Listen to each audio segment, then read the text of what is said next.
Hey, it's another episode of Ask Mr. Hasquin a Question Day. You can ask me any question and I'll answer it. All you have to do is raise your hand.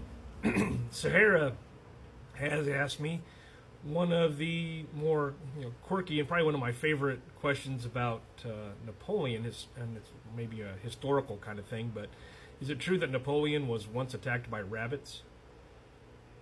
And yes, it actually happened. So Napoleon, the man who conquered, most of Europe, was once humiliated by bunnies. So here's what happened. So it's 1807, and after signing the Treaty of Tilsit, which temporarily brought peace between France and Russia, Napoleon wanted to celebrate, and in true, imperial fashion, he ordered a grand rabbit hunt for himself and his top military officers. His chief of staff was Alexandre Berthier, and he was in charge of organizing the event. And instead of sourcing wild hares or finding an area that would be full of wild hares, wild rabbits, Berthier decided it would be easier just to purchase a bunch of tame rabbits from local farmers, several hundred of them, and use them to stock the hunt. The plan was simple. Line the rabbits up along a field, release them, and then let Napoleon and his men shoot them for sport. But as soon as the cages were open, things they didn't really go as they had planned. The rabbits didn't scatter. Instead, they ran toward Napoleon.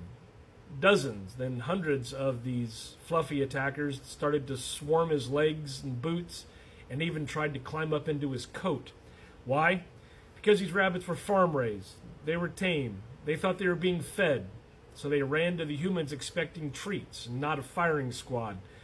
Now, accounts say that Napoleon first laughed it off, but then it grew into chaos. Officers were swinging their riding crops at the rabbits.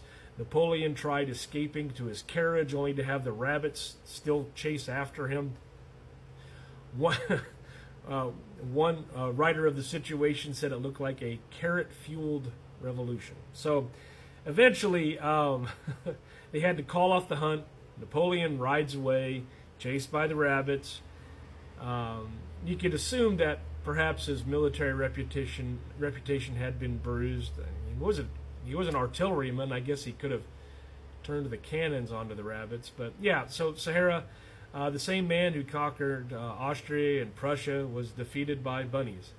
It's one of those more quirky footnotes in history, and it's a great reminder that sometimes even the most powerful can be humbled in some of the more unexpected ways. So anyway, Sahara, thanks for asking, and thanks for watching.